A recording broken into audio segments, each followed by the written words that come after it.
É a Grande Depressão. Você acordou rico, depois foi dormir sem um tostão. Sem guerra, sem atenção. Apenas um acidente aterrorizante que eliminou 200 bilhões de dólares e enviou a América mergulhando em uma década de fome e poeira. Então, o que diabos aconteceu? Vamos lá relembrando a festa antes da queda. Imagine acordar em 1922. A guerra está acabada, os bigodes são ridículos e a economia está em alta. As fábricas não fabricam mais tanques, estão fabricando torradeiras, aspiradores de pó e o tipo de geladeiras que dizem que as caixas de gelo são para camponeses. O horizonte de Nova York, fotografado, aumenta como se estivesse sob o efeito de esteroides. Música jazz torna-se o Wi-Fi dos anos 20. Alto, em todo lugar, e ninguém compreende completamente como funciona. A economia está em plena expansão. As pessoas realmente acreditam nos bons tempos, vai durar para sempre. Até os economistas disseram. Algo como, confia em mim, nesta década, absolutamente estrondoso. E os motores de crescimento, eles estão a todo vapor. O modelo T sai das linhas de montagem mais rápido que sempre, graças à correia transportadora de Henry Ford e inovação. O que antes levava 12 horas, agora leva 90 minutos. Os carros inundam as ruas, fábricas de automóveis explodem com demanda. Petróleo, aço, borracha, tudo interligado. A indústria é arrastada para a esteira.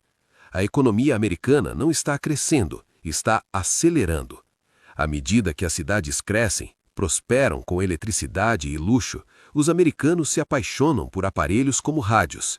10 milhões de lares têm rádios em 1929.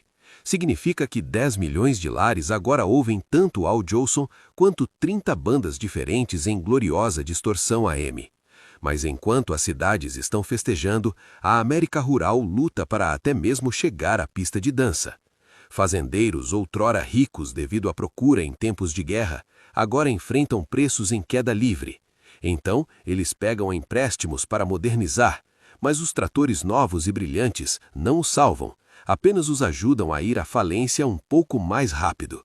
Enquanto isso, a América urbana descobre seu favorito novo hobby: comprar coisas que não podem pagar.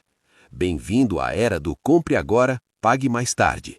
Quer um rádio? Financie. Um carro? Financie isso. Ações de uma empresa que faz chapéus para cachorros? Claro, financia.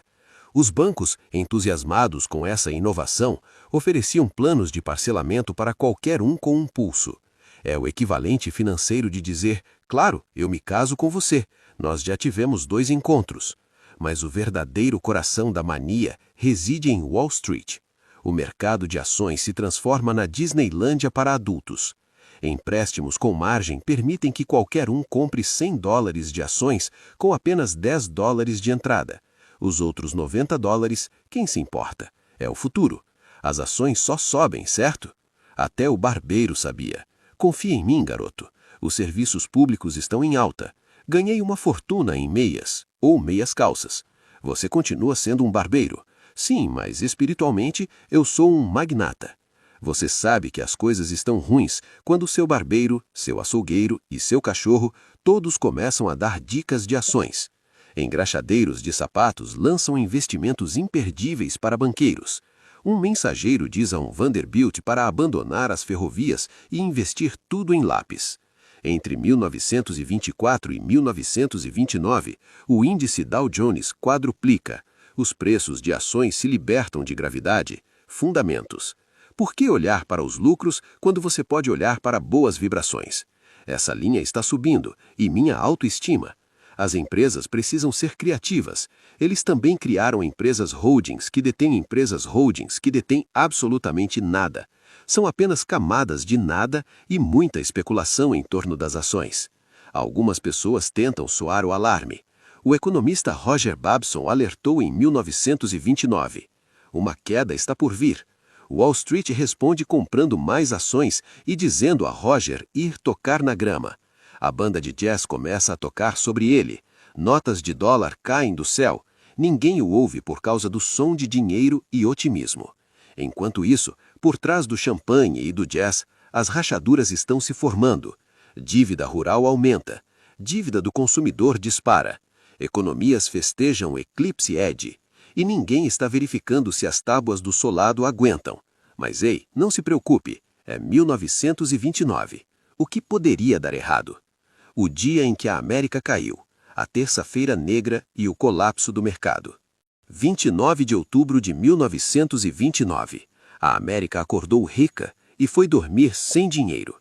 Aquele dia ficaria marcado na história como a terça-feira negra, o dia em que o mercado de ações não apenas despencou, ele realizou um mergulho impecável de 10 metros no concreto. O Dow Jones despencou. Fitas de código expeliam números vermelhos como se estivessem possuídos. Os telefones tocavam sem parar. Os executivos gritavam. Os operadores desmaiavam. Um cara teve um ataque cardíaco. Se recuperou, analisou seu portfólio e teve outro. Uma fortuna de 14 bilhões de dólares. Desapareceu. Vaporizou-se. Ajustado pela inflação, isso representa mais de 200 bilhões de dólares. Não é dinheiro de monopólio.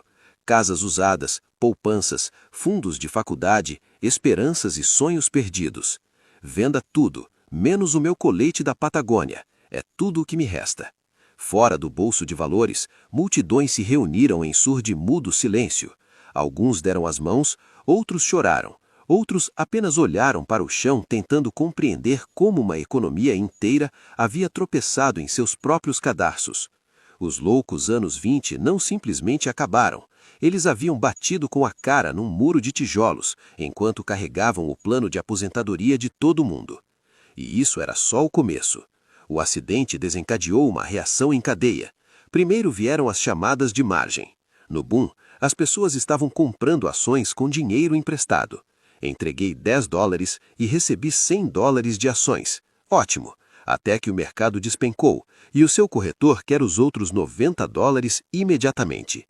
Os investidores entraram em pânico. Muitos não tinham mais nada para pagar.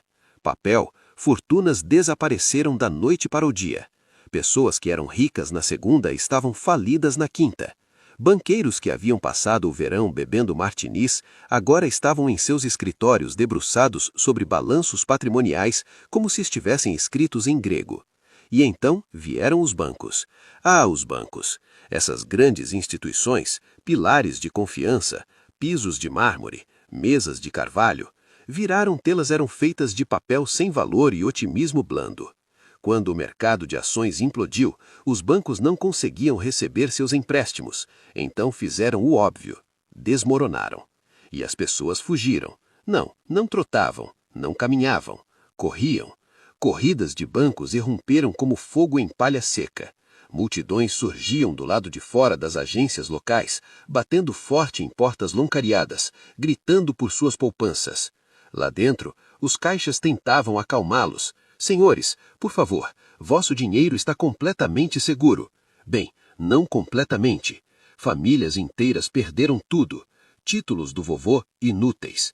Economias da tia Margarite acabaram. O cofre de porcos de Little Tim ainda está cheio, mas só porque ninguém teve coragem de dizer a ele que ele agora era a pessoa mais rica da casa. O desastre não parou nas costas americanas. Os bancos americanos, em pânico, convocaram seus empréstimos internacionais. As economias europeias, já estavam remendadas com fita adesiva após a Primeira Guerra Mundial, foram jogadas no liquidificador. A frágil recuperação da Alemanha entrou em colapso. A Grã-Bretanha vacilou. O comércio mundial, antes a grande artéria de prosperidade, estrangulou-se e caiu pela metade em apenas 3 anos. Metade. Mas mesmo em meio ao pânico, surgiu a negação. Os jornais estampavam manchetes otimistas. O mercado se ajusta à medida que os investidores têm lucros. Logo abaixo, a foto de um homem que penhorou sua aliança de casamento para comprar pão. Os políticos insistiam que o pior já havia passado. Banqueiros de colete de seda sorriam nervosamente para os microfones, transmitindo a versão financeira de "Estamos totalmente bem, nada está pegando fogo". O presidente Herbert Hoover apareceu no rádio, calmo como sempre, assegurando o povo americano que a economia é fundamental. Enquanto isso, milhões sentados a mesas de jantar vazias ficavam se perguntando que parte dessa frase deveria ser usada para ajudar. E ainda assim, o sistema não parou. Ele simplesmente cambaleou para frente, quebrado, sem noção, fingindo. A queda não era o fundo, era só o começo. E o que os aguardava lá embaixo, é aí que as coisas ficam sombrias. Uma nação de joelhos, filas para pão, tempestades de areia e desespero. Em 1931, a música tinha desaparecido por completo. As luzes estavam apagadas, a festa havia acabado. E o que se seguiu não era silêncio, era o som das fábricas entrando em pausa, de pais sussurrando desculpas que nunca pensaram que teriam que dizer, de América exalando tudo de uma vez e percebendo que não lhe restava nada para respirar. O desemprego disparou para 25%. 1 em cada 4 americanos que queria trabalhar não conseguia. Os empregos